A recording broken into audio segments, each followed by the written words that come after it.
Daniel, chapters 1 and 2.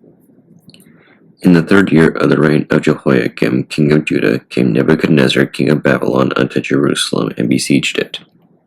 And the Lord gave Jehoiakim, king of Judah, into his hand, with part of the vessels of the house of God, which he carried into the land of Shinar to the house of his God, and brought the vessels into the treasure house of his God. And the king spake unto Ashpenaz, the master of his eunuchs, that he should bring certain of the children of Israel, and the king's seed, and the princes, children in whom was no blemish, but well favored, skillful in all wisdom, and cunning in knowledge, and understanding science, and such as had ability in them to stand in the king's palace, and whom they might teach the learning in the tongue of the Chaldeans. And the king appointed them a daily provision of the king's meat, and of the wine which he drank, so nourishing them 3 years, that at the end thereof they might stand before the king. Now among these were of the children of Judah, Daniel, Hananiah, Mishael, and Azariah, unto whom the prince of the eunuchs gave names, for he gave unto Daniel the name of Belteshazzar, and to Hananiah of Shadrach, and to Mishael of Meshach, and to Azariah of Abednego. But Daniel purposed in his heart that he would not defile himself with the portion of the king's meat, nor with the wine which he drank. Therefore he requested of the prince of the eunuchs that he might not defile himself. Now God had brought Daniel into favor and tender love with the prince of the eunuchs. And the prince of the eunuchs said unto Daniel, I fear my lord the king, who hath appointed your meat and your drink. For why should he see your faces worse liking than the children which are of your sort? Then shall ye make me endanger my head to the king. Then said Daniel to Melzar, whom the prince of the eunuchs had set over Daniel, Hananiah, Mishael, and Azariah, Prove thy servant, I beseech thee, 10 days, and let them give us pulse to eat and water to drink. Then let our countenances be looked upon before thee, and the countenance of the children that eat of the portion of the king's meat. As thou seest, deal with thy servants. So he consented to them in this matter, and proved them 10 days. And at the end of the 10 days their countenances appeared fairer and fatter in flesh than all the children which did eat the portion of the king's meat. Thus Melzar took away the portion of their meat, and the wine that they should drink, and gave them pulse.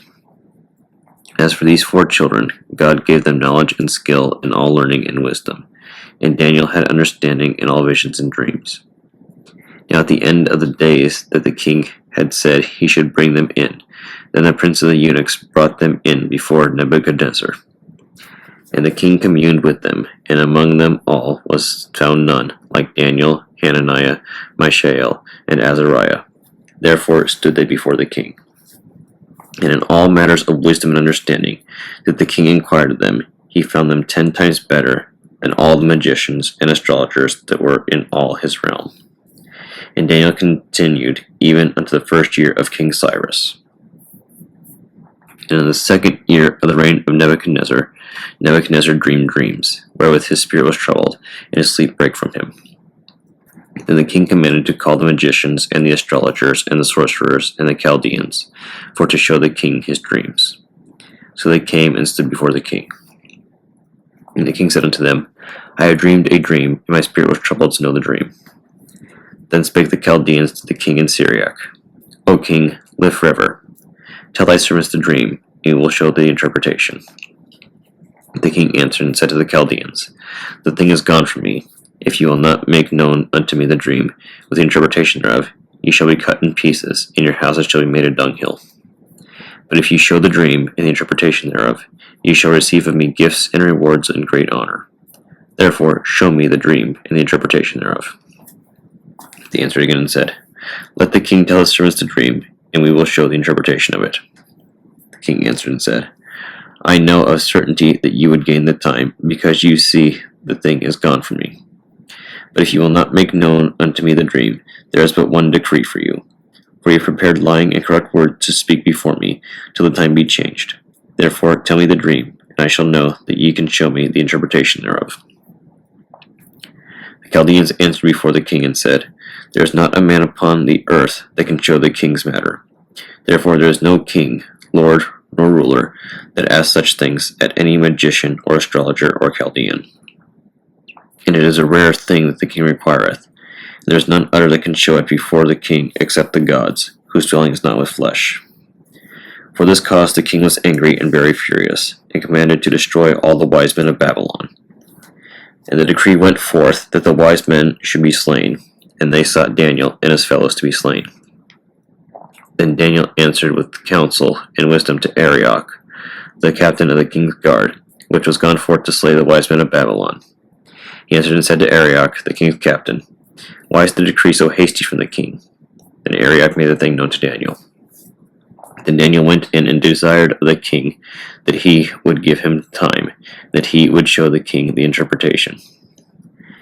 Then Daniel went to his house and made the thing known to Hananiah, Mishael, and Azariah his companions.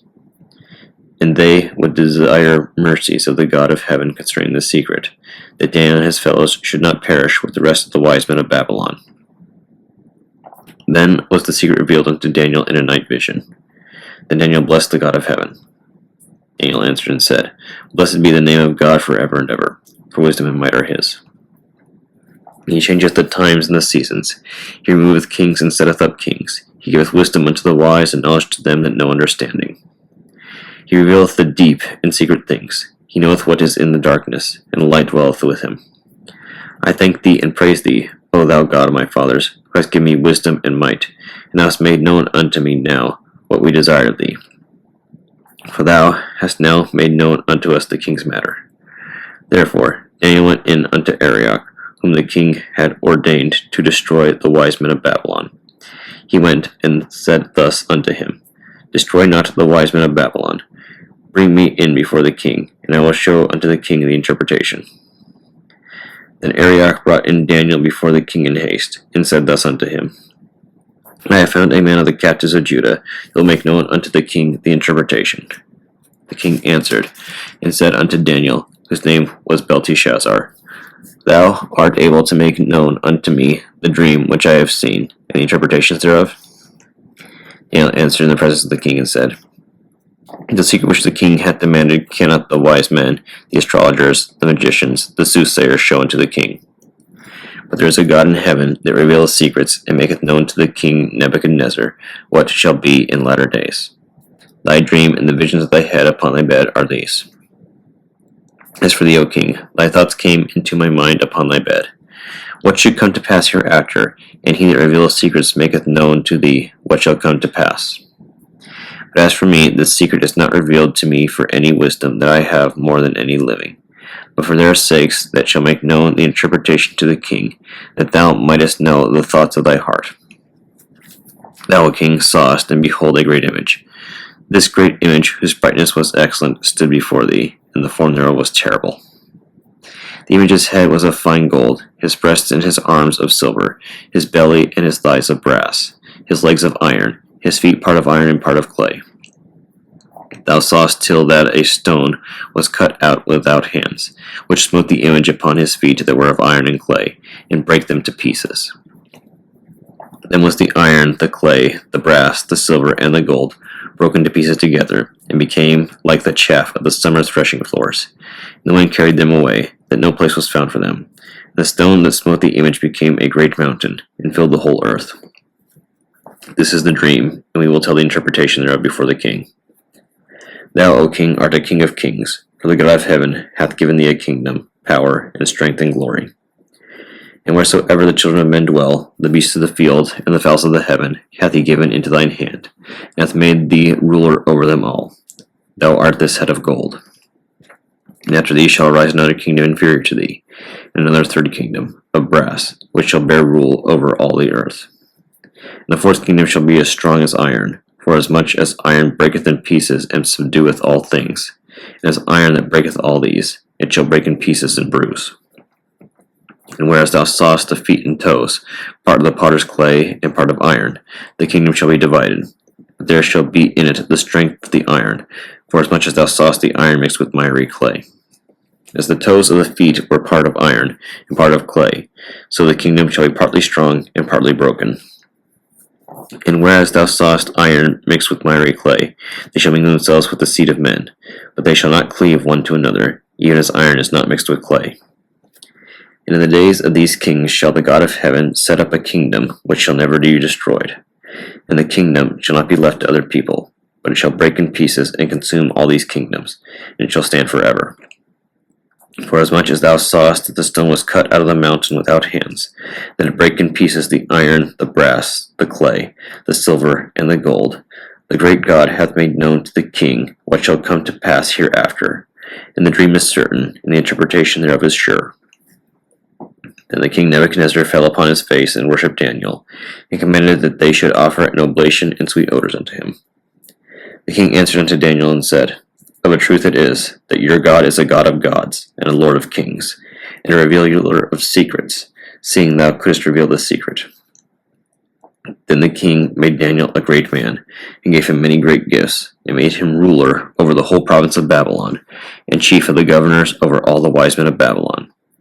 Then Daniel requested the king, and he sent Shadrach, Meshach, and Abednego over the affairs of the province of Babylon. But Daniel sat in the gate of the king.